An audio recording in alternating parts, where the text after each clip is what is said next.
Hello. Hey. All right, so we are back again with me in the hot seat with more metal and more Motorhead, as we did have a lot of recommendations to do more Motorhead. I'm okay with that. It is one of your favorite bands. It is, yeah. If not your favorite. Do you have like an ultimate favorite, or do they rotate? Well, to say you have an ultimate favorite, like I have my go-tos, right, that I'll go back to all the time. Like, depending on my mood, like if I'm driving and I want something that's just going to keep me going, like I'll listen to Amon Amarth and stuff, because a lot of their stuff is forward motion, or Sauce and stuff like that. I like Sauce.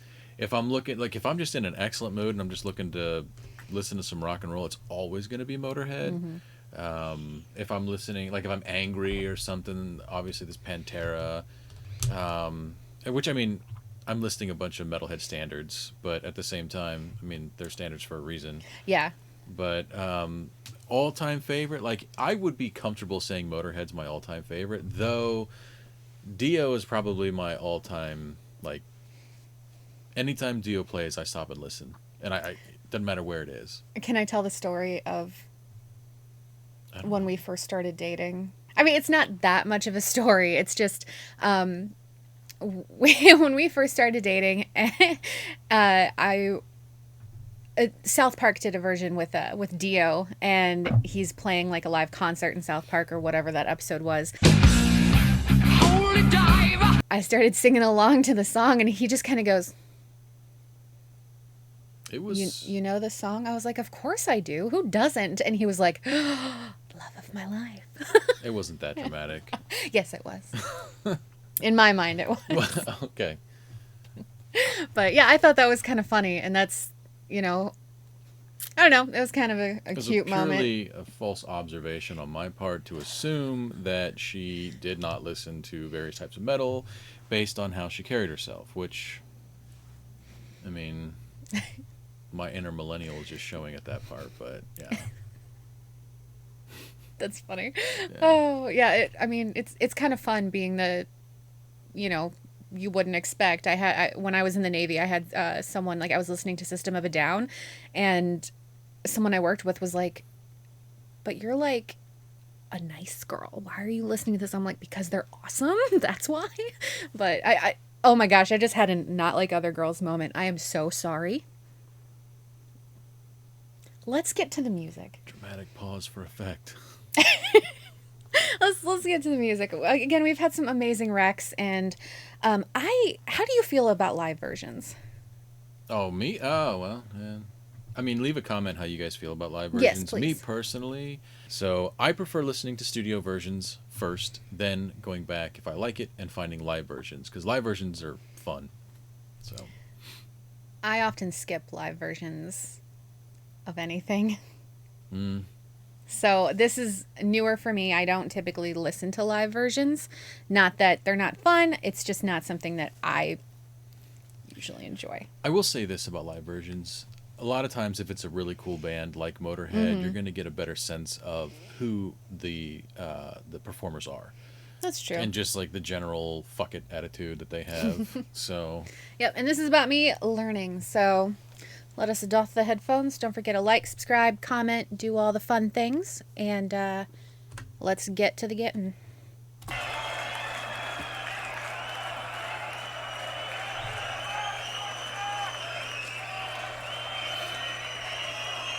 But this is one of the negatives of live versions, is this long build-up. Thank you very much. And it's this, not this. Yes. I knew that already. This is our trying to trigger me. 2004 surprise number. Bit more vocal, please. Is this clean? This is also on Inferno, No, it's fine. and this is how it fucking goes. I just gotta say, I love his vibe. Yeah. He's just so cool. He just looks cool. He just gives off this, like, I'm pretty awesome. Yeah. Oh, man, if you want... Okay. But I'm not going to tell you I'm awesome. You're just going to know it. Look, if I can recommend anything about Motorhead, it's just go back and watch interviews with Lemmy. Mm-hmm. Doesn't matter who or what or who's doing the interview, what time frame that the interview's on. Like, Lemmy is Lemmy all the time. That's cool. 1, 2, 3, 4.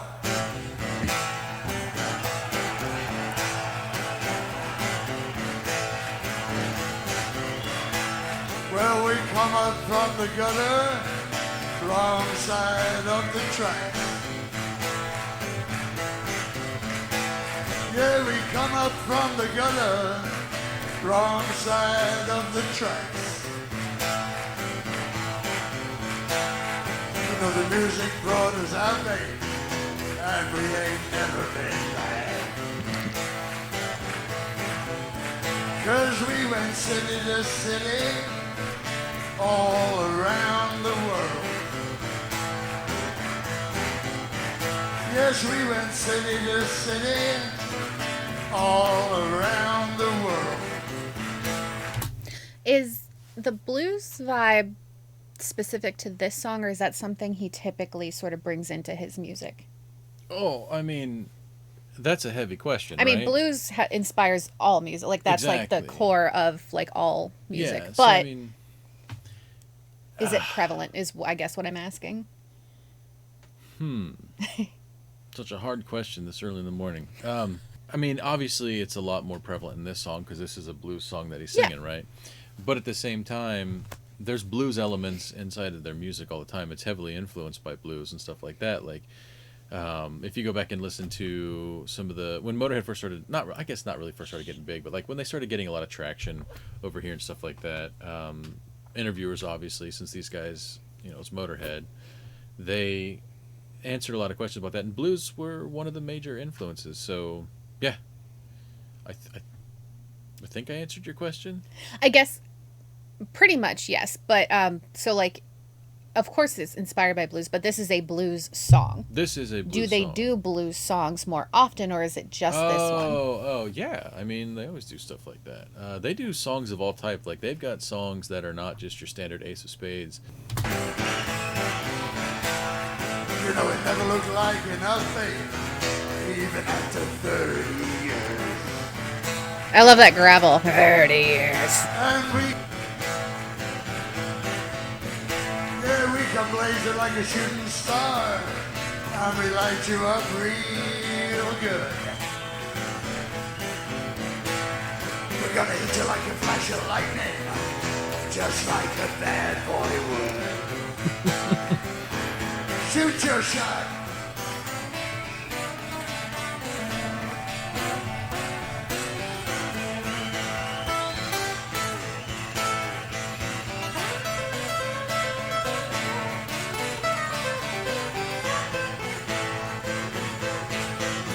See, I could just watch people play their instruments. Yeah, I mean, if you like this kind of style this is like old Delta blues. If you like this sort of stuff, check out like Howlin' Wolf, John Lee Hooker, things like that. R.L. Burnside, I think his name is. Yeah, really good. Well, it's just I love watching talented people do what Oh, they're yeah. talented at, and it's just like it's just like watching someone play piano, play guitar, whatever it is. Yeah, blues are really good. It's just fun to watch. One more time, one more time.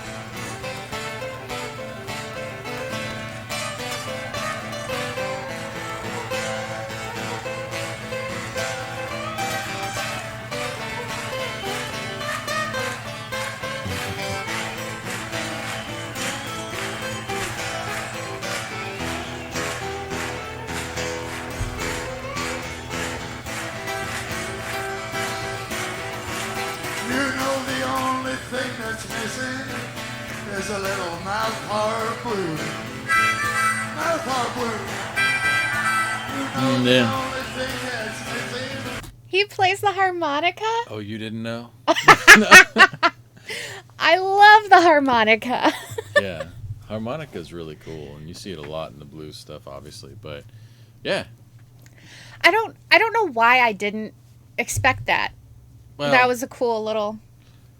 I mean, if you're not ready for it, you're not ready for it, right? Like, Yeah. Well, because you think metal, it's always that hard. It's like guitar, bass, drums, right. and screaming. When- Sometimes a keyboard. Sometimes. And Especially Rarely. like the Euro bands Yeah, have yeah, yeah. usually have that keyboard, at least from what I have seen thus far. But no, I don't know why I wasn't expecting that. I think that's, I don't know, that's Yeah. fun. Yeah. I love the harmonica. It's a great instrument. Here's a little Mount Park Blues. That's how we do it. And you know life's full of surprises. You know we do that too. See, life's full of surprises. Yeah. Come on.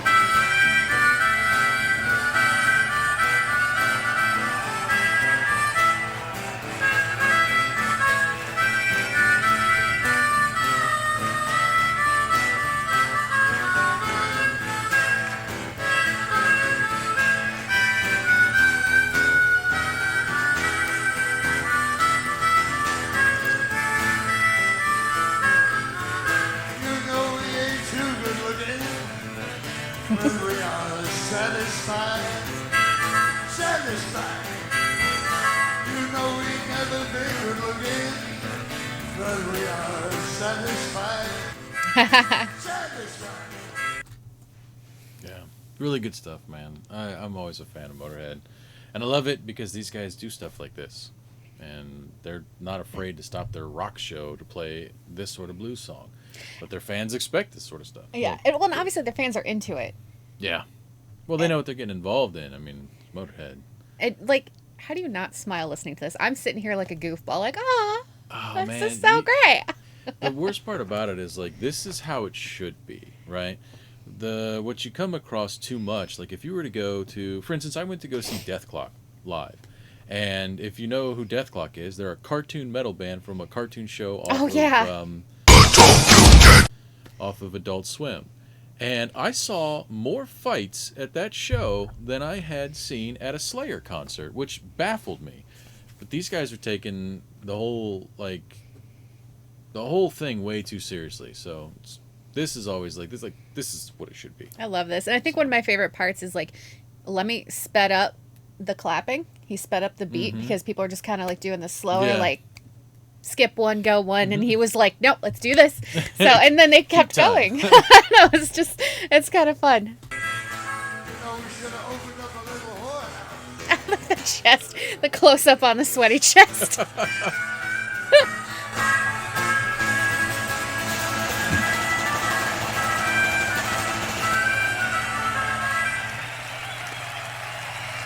Yep.